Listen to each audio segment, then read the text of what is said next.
Committee will come back to order, and I would like to ask Scott Kernan, who is the nominee for Undersecretary of the California Department of Corrections and Rehabilitation, to come up. Mr. Kernan, welcome to you, sir. I'd like to give you the opportunity. Some feedback there. Would like to give. Far out. Don't do that to. Okay, whatever. I'd like to give you the opportunity to introduce any member of your family who might be here today. My wife and daughter couldn't be here, but I was fortunate enough to have my sister, Darby Kernan, attend the event. We know Darby. Welcome. Very good reference. That's good. Okay. All right. We'll move the nomination. There we go. There we go. Miss. It was a joke. It was all right. I don't think it's okay. Let me make an opening comment, then I'll ask you to make an opening comment. To say you have a difficult job is an understatement. We know, because we've been intimately involved, you have the job in part of implementing a $1.2 billion budget reduction, and more cuts may be needed depending upon the final budget resolution around the trailer bills. We know, we all witnessed, got international attention, the Chino riot and what that says about our overcrowding situation. We know that we're still grappling with the relationship, if you will, between the department and the federal courts. We'd love it to end sooner rather than later, but it has not. And we know that CDCR still does not have a contract, collective bargaining contract, with its largest group of employees. I just want to acknowledge the difficulty of the challenge that you face, to thank you for your public service, and to ask you again if you would make a brief opening statement. Thank you, Mr. Chair and members. I think you said a significant amount of the challenges we're facing. I bring to you 28 years of dedicated service in a variety of assignments, and probably more than anything, the extraordinary department and its staff. It's been an honor to be in a number of leadership positions with this department. 67,000 employees, over 3,000 inmates and parolees, and every day something goes wrong in our prisons. I'm proud that the organization is growing, and I feel that under Secretary Tilton and now under Secretary Kate, this department has done more to address problems as they arise head on. I think that I must also say that I similarly hope to be judged how I react to personal errors. I made a personal mistake and was arrested for a DUI several months ago. It was poor judgment, and I have no excuses. I want to thank the administration for believing in me, especially Secretary Kate, and thank you for considering my confirmation. Like our organization, I've learned from the mistake, and it won't happen again. Nowhere in history has this department faced such challenges. You mentioned some of them. We need strong, consistent leadership more than ever. If confirmed, I promise to provide that leadership, and I'd be happy to answer any questions.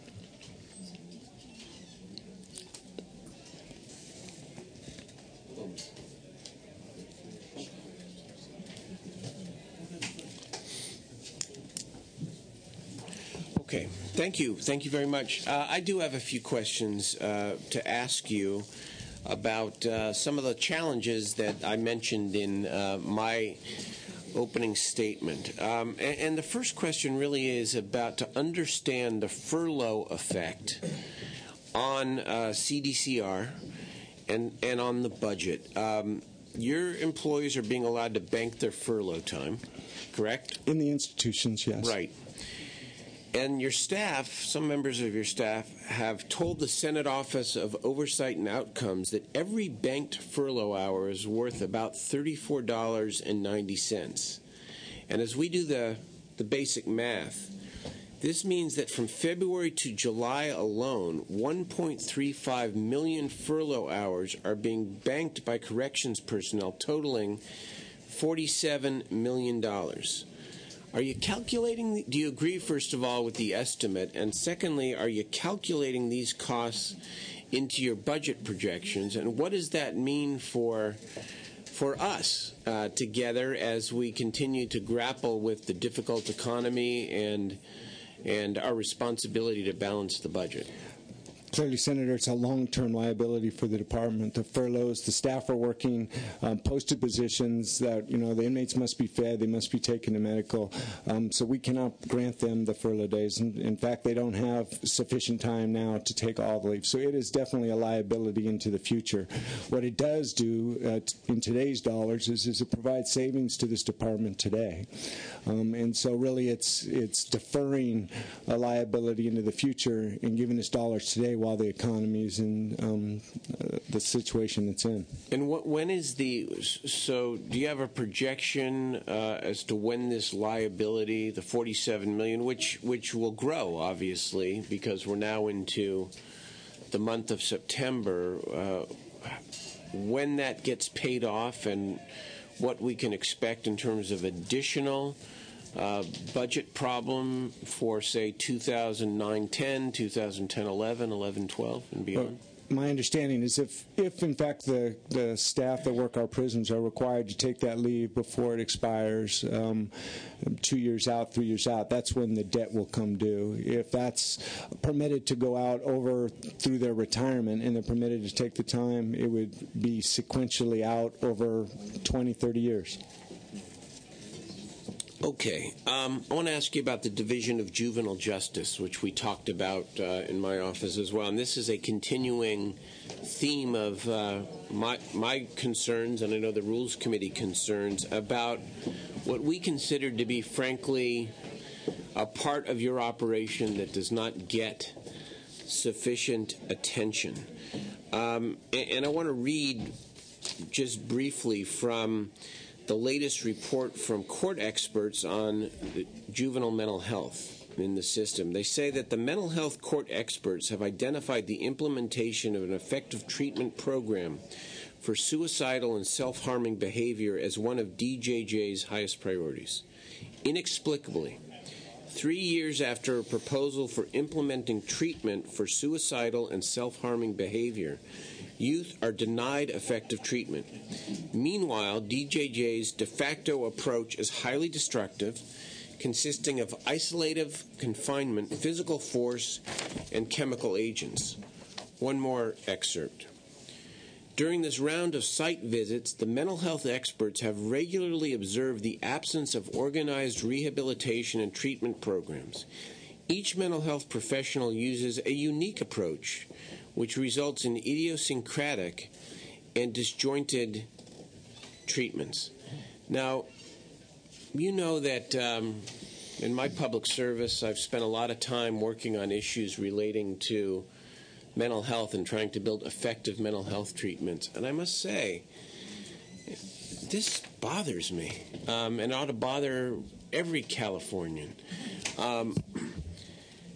And, we intend, and I intend to support your nomination today. And so you will move beyond confirmation, and we think you're an excellent correctional administrator and professional. But what are you going to do about this? I mean, this is unacceptable. It's unacceptable. It is unacceptable, and I guess what I would say is that, an expert's opinion regarding our shortcomings is something that, as I said in my opening statement, we have to address, embrace, fix. The Secretary has made a clear decision that we are going to continue to run DJJ. Great strides have been made in the federal compliance, and I believe that we're making significant progress even in the mental health areas. But that's not to sound like an apologist. The experts' opinions regarding that work, I don't think say the whole story. I think DJJ staff have done some significant progress. There hasn't been a suicide in DJJ for 4 years. It's a difficult population. It's the most serious population of juveniles. As you know, the less serious are being handled by the county. But that's not to say that we don't have significant progress in this area. Well, here's what we're going to insist on.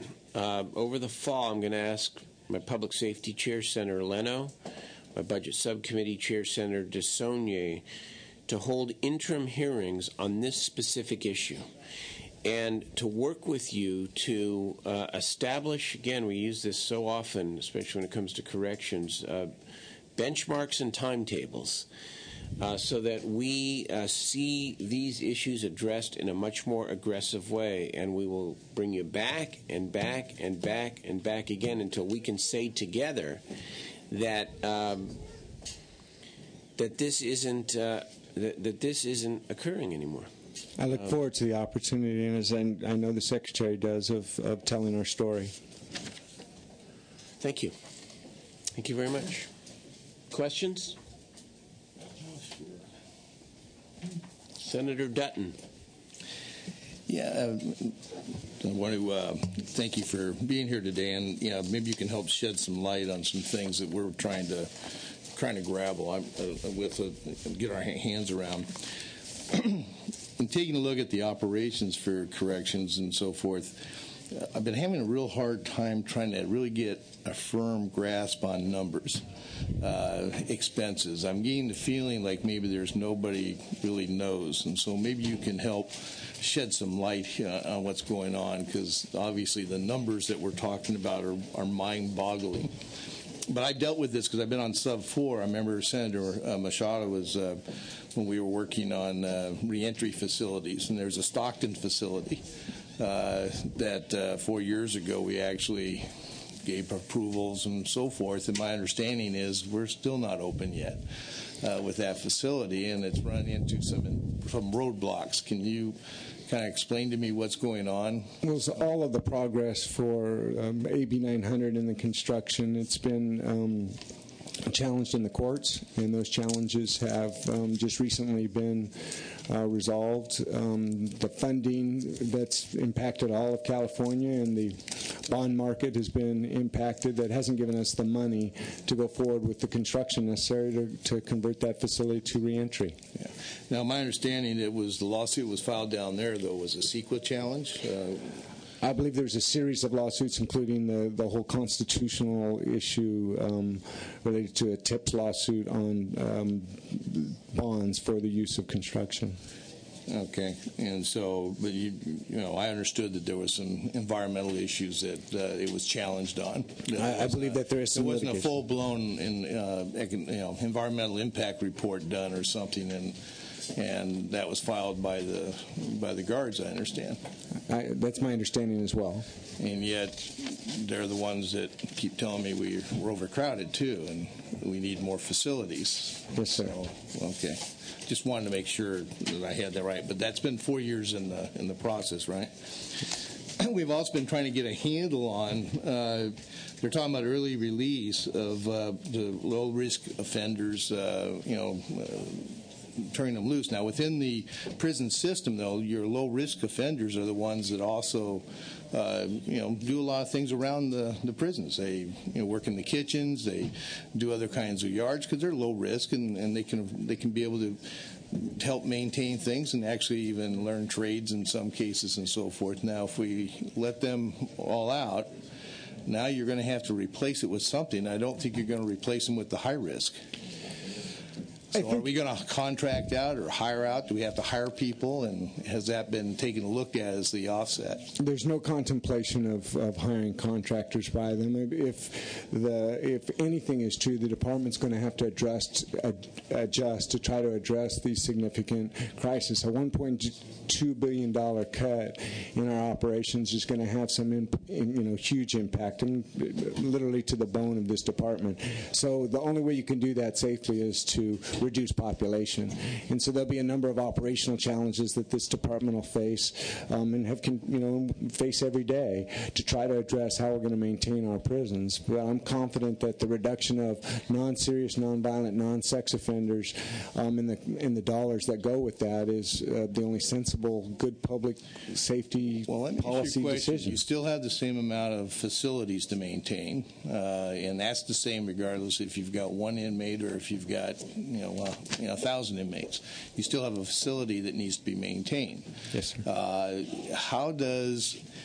I don't understand where the cost savings. Just because you reduce the prison population, I don't see you telling me then, are we going to need? You're going to tell me you need less guards? We're going to need less staff. Less staff? It's truly 70% of our budget is in staff salaries. And so as you reduce population, you'll need less staff, less cooks, less maintenance staff. Are we fully staffed now? Yes. Okay, so we don't have a staffing problem. We got plenty of guards. They staff at a base level, and then as we add inmates, we get additional staff.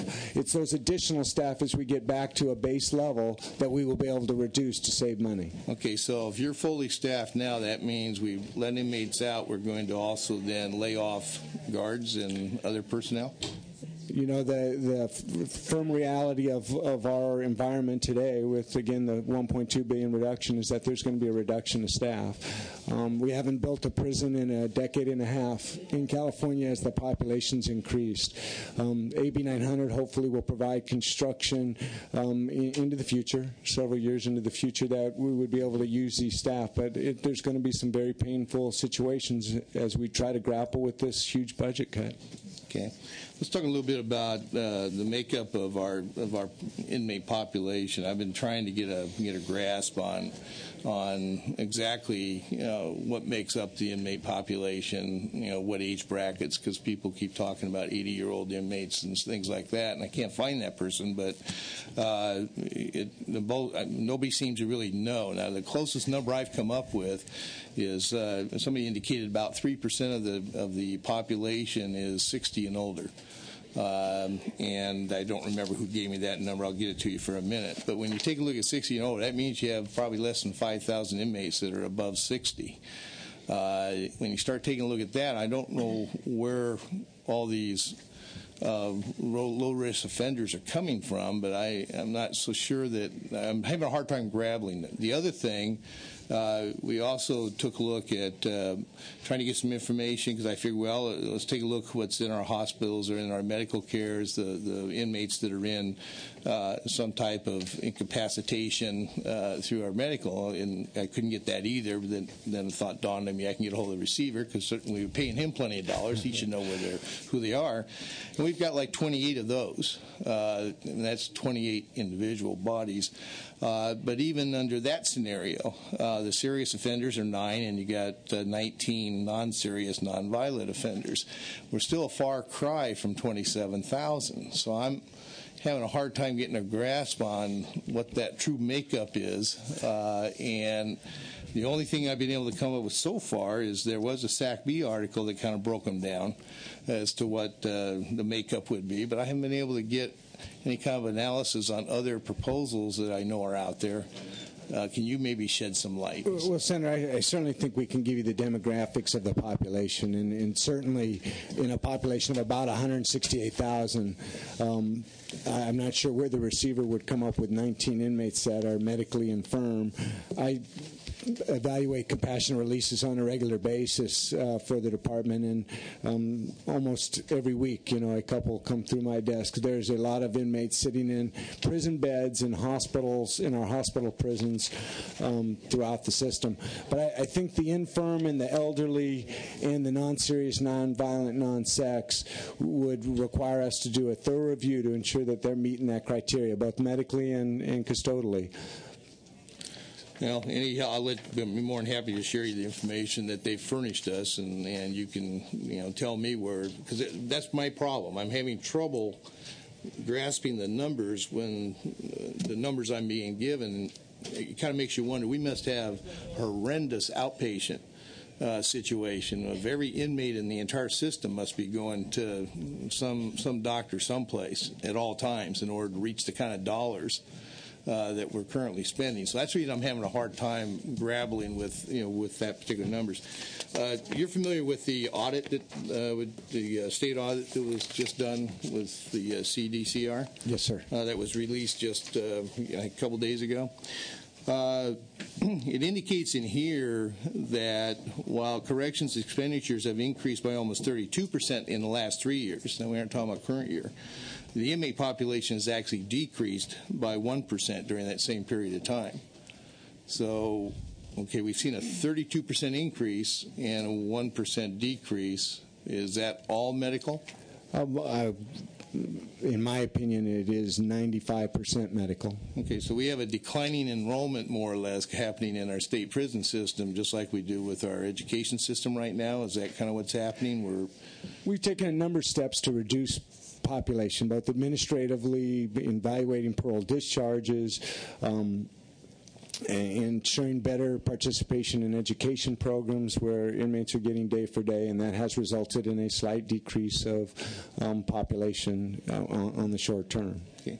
Earlier question I had, I was having trouble equating how the releasing of inmates actually would give us a huge dollar savings given the current situations. Apparently the state auditor had the same kind of question that came up because it indicated here out of the report that corrections' ability to determine the influence that factors such as overcrowding, vacant positions, escalating overtime costs, aging inmates have on cost of operations is limited because of lack of information. So once again, this is a state auditor. There was a lack of information, so why should I have confidence in numbers that you might give me as they equate to trying to achieve that billion-dollar savings?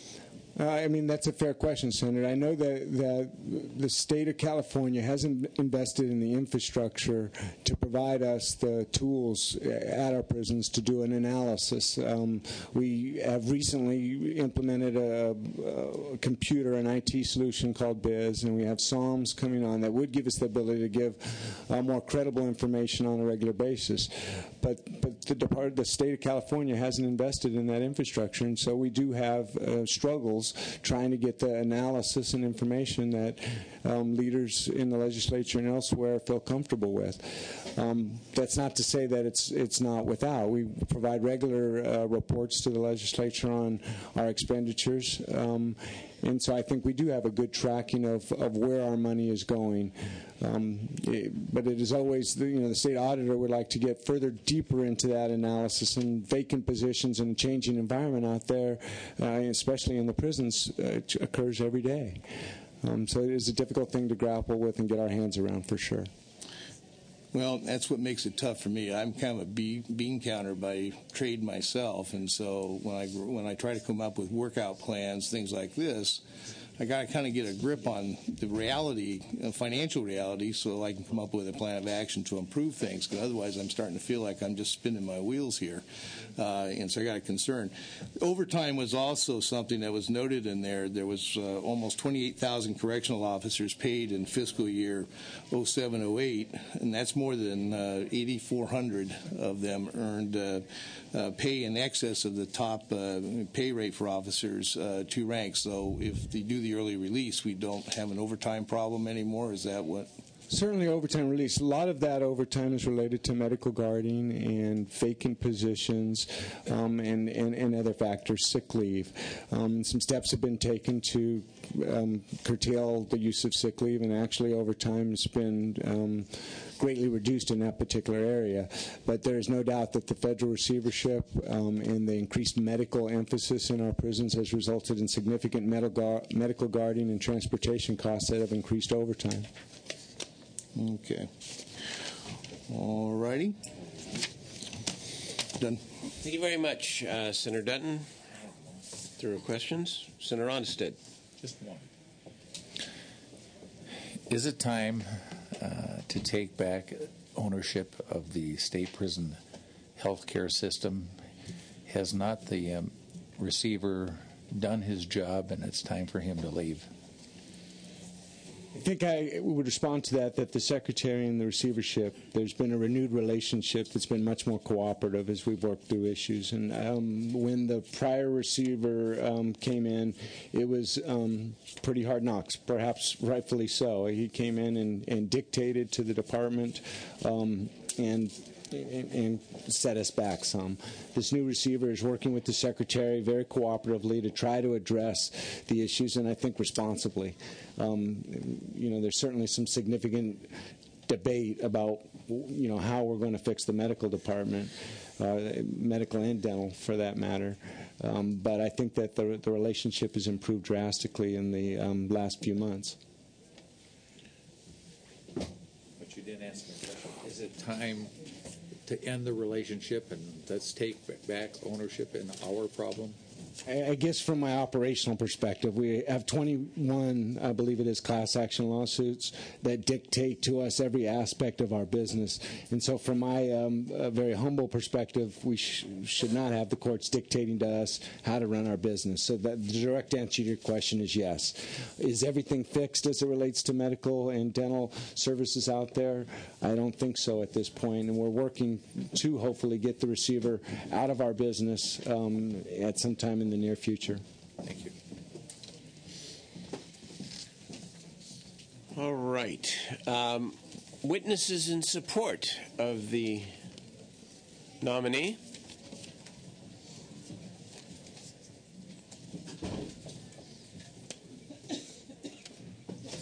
Please come up. Mr. Chairperson, members of the committee, my name is Chris Brown. I'm the legislative liaison for the Association of Black Correctional Workers, and we are in complete support of Mr. Kernan's appointment to the position of Undersecretary for the California Department of Corrections and Rehabilitation.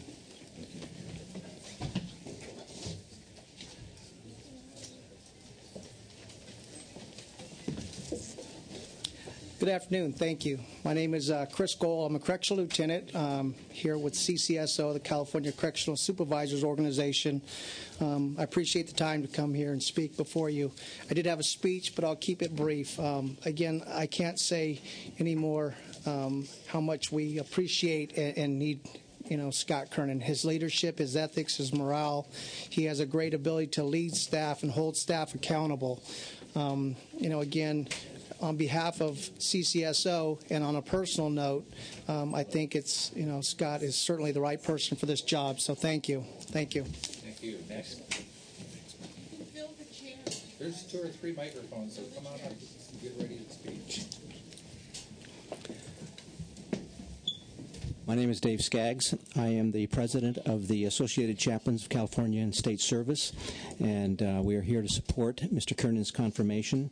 Scott is no stranger to chaplains. For the last 3 years, he has made himself available to address our members, and he has spoken on a number of departmental issues, fielded an awful lot of difficult questions presented to him, and he has thanked the chaplains on a number of occasions for their difficult service. And he has earned their support and their respect, and they have appreciated his honesty, and many times the information that he has shared with the chaplains is not exactly what we wanted to hear, but we always felt that he spoke to us the truth, and yet he stood beside us and let us know that he was there on our side. I have had occasion to be with a number of diverse groups, including legislators, departmental personnel, union leaders. I've been amazed at the amount of people who have a great deal of respect for Mr. Kernan, and he has earned that respect from them. Access would really encourage this committee to confirm, and we thank you for the opportunity for saying so. Thank you very much. Thank you, Mr. Chair and members. Matt Gray on behalf of Victims Foundation. I have had the pleasure of knowing Mr. Kernan for since he was about that tall, sitting down, for many years, and actually he has always brought a level of candor that is always appreciated, and a level of integrity to his profession that is also appreciated, and there are so many good things to say about him, more than we have time for today. It would be a tragic mistake not to confirm him. As this body proceeds, perhaps it's not under the purview of what it is under the purview of what Scott does, but I think it's out of his control at this point. if you consider in these discussions that you are going to lay off correctional officers with less than 15 months on the job, those are the lowest paid correctional officers, which will undoubtedly result in overtime for the other end of the spectrum of correctional officers, those who are paid the most, and it will be very costly. So at least as those discussions proceed, maybe we can have a little bit more thought and consideration on the layoffs of the other correctional officers. But thank you for your support. Thank you. First, Chag Sameach. My name is David Warren. I'm appearing on behalf of taxpayers for improving public safety, who Mr. Kernan attacked a few moments ago, but we're very good friends anyway. We're here to strongly support the nomination. Mr. Kernan has demonstrated over and over again his willingness to listen to divergent views. He supported our interests in trying to improve prison conditions for family members of inmates, and it would be a tragic loss if he was not confirmed. Thank you. Thank you, Mr. Warren. Are there any witnesses in opposition? I will take a motion, so moved by Senator Onstead, and just Kernan, ask you to continue to work hard and continue to focus on program and rehabilitation as well, even though we are cutting program as part of our budget and the corrections reform package is still sort of up in the air. Make sure that as much as you focus on custody and security and all the things that you must focus on, that you also focus on program, please. And in that vein, I'd like to also make a remark about the women's prisons. And I'm sure that you're aware that we have had lengthy conversations in this committee about our concerns about the women's prisons and looking at alternatives to parole, just traditional parole, the seeking of treatment for women and how great they do in many, many cases when they have the opportunity to have that treatment, etc. And so while, as the chair said, I'm not telling you to make bread out of whatever, but lemonade out of lemon. Lemonade out of lemon. Well, I hope we can do a little lemonade out of lemons, okay, but right. I really hope that. But I know that we can't make a lot out of nothing with no money. I hope that as we move along here, you continue to think creatively on how to do as much with the little that we do have, and also keep in touch and have the good, strong lines of communication so that there can be some follow-up. And as we, God willing, have better times, we can infuse the dollars that are necessary with the plans already in place for what to use those dollars on in terms of the women's prisons and women inmates. Thank you. Thank you very much. We look forward to obviously continuing to work with you on everything that we've talked about. And thank you. Let's call the roll. Senator Cedillo, Dutton. Aye. Dutton, aye. Oropeza. Oropeza, aye. Onestead. Onestead, aye. Steinberg. Aye. Steinberg, aye. You want to keep it open? We can keep it open for Senator Cedillo if he can get back, because we're going to wrap up in just a moment. Your nomination will go to the floor. Thank you very much. Thank you very much.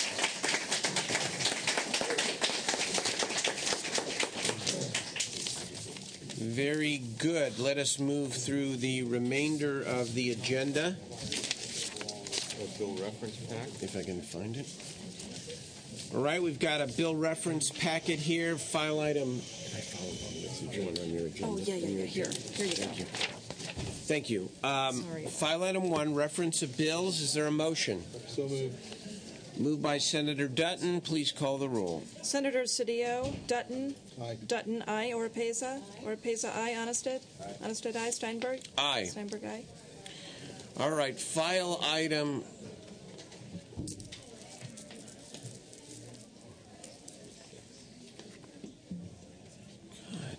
2, 3, and 6. Yeah, 2, 3. 3's done already. Yeah. I'm sorry.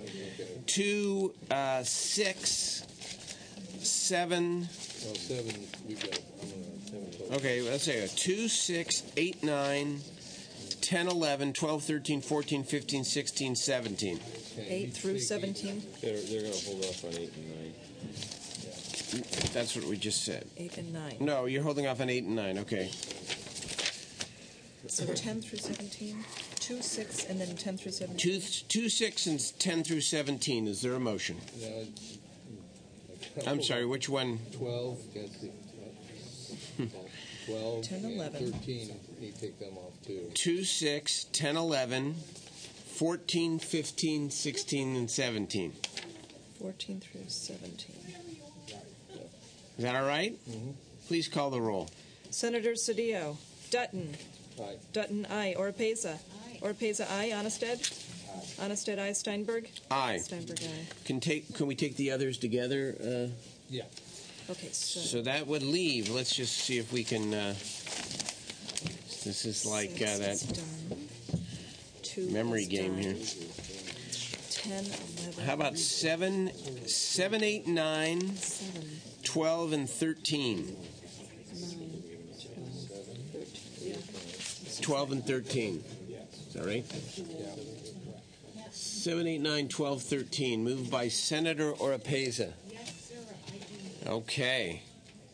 Senators Cedillo. Dutton. No. Dutton, no. Oropeza.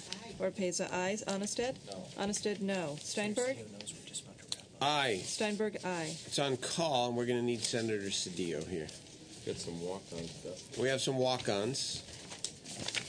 This one's simple. This is appointing 10 people to the Joint Committee on Improving State Government. 10 members appointed to the Committee on Improving State Government. That's maybe every member needs to be on this. Go ahead. Moved by Senator Oropeza. Call the roll, please. Senator Cedillo. Dutton. Aye. Dutton, aye. Oropeza.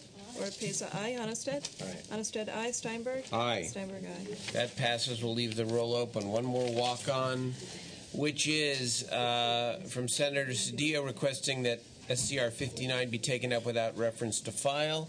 You guys have a problem with this one? No problem? Yes. You do have a problem? Okay. So moved again by Senator Oropeza. Please call the roll. Senators Cedillo. Dutton. Oropeza. Oropeza, aye. Onnested. Steinberg. Aye. Steinberg, aye. Okay. Next one.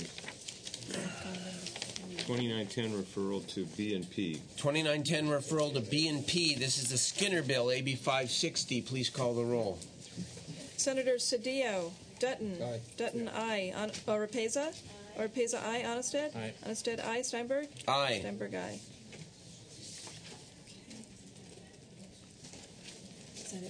No, we'll do all of them. Got 2 more. AB 64 for chlorine. Refer the bill to the Energy Committee and grant joint waivers so that it might be heard in that committee. This is the renewable energy bill.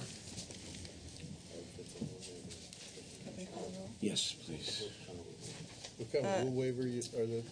This is a joint rule waiver for blackout period, final notice, and then the amendment in committee. Is there a motion on that? It's like herding cats, isn't it? I might just got other things Grant time get of year. Mr. Chair? Yeah. Go get him? He's coming. They've got him. Okay. Please call the roll. Senators Dutton. No. Dutton, no. Oropeza. Oropeza, aye. Onnested. No. Onnested, no. Steinberg.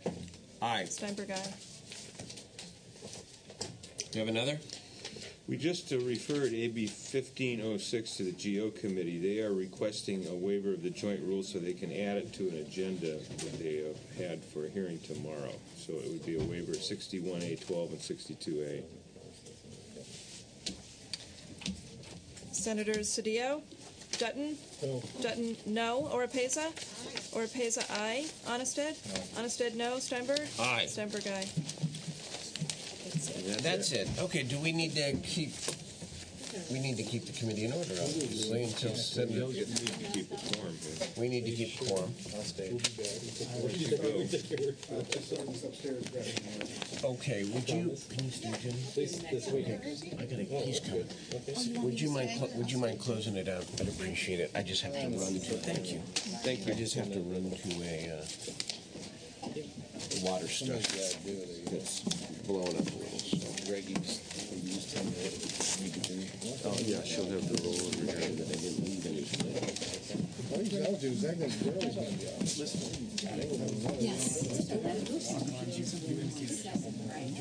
On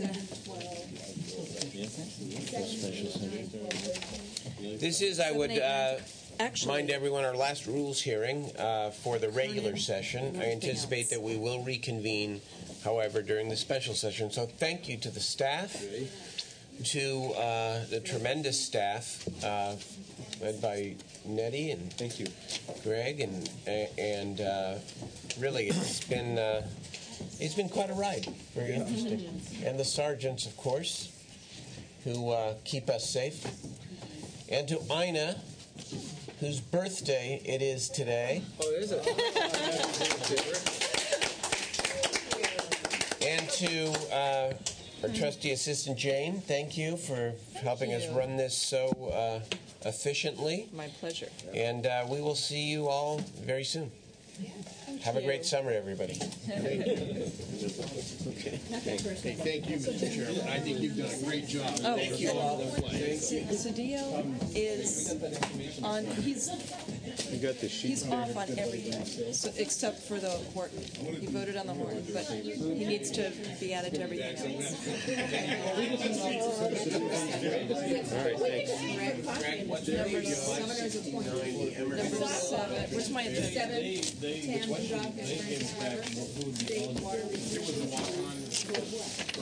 He's not on that one yet. We're going to lift the call and he'll be on it. And then I was going to do it tomorrow. Well, that's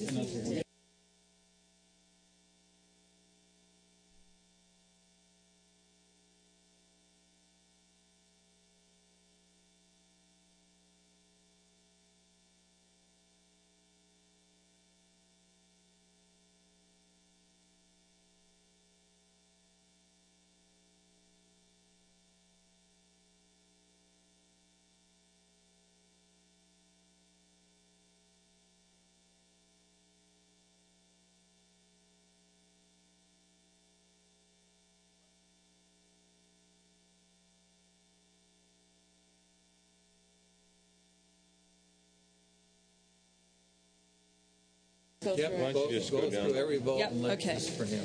All right. Huh?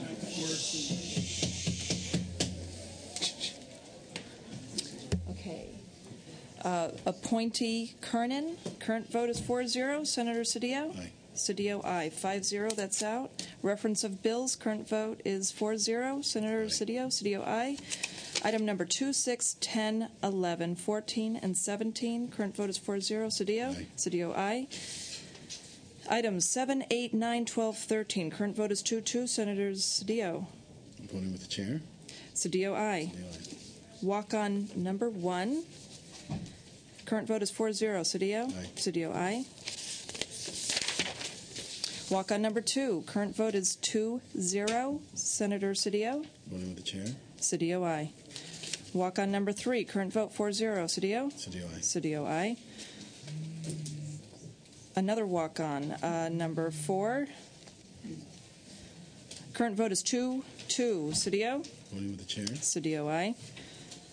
And final walk-on, AB 1506 waivers. Current vote is 2-2. Senator Cedillo? Voting with the chair. Cedillo, aye. That's it. Okay, we are adjourned. Thank you.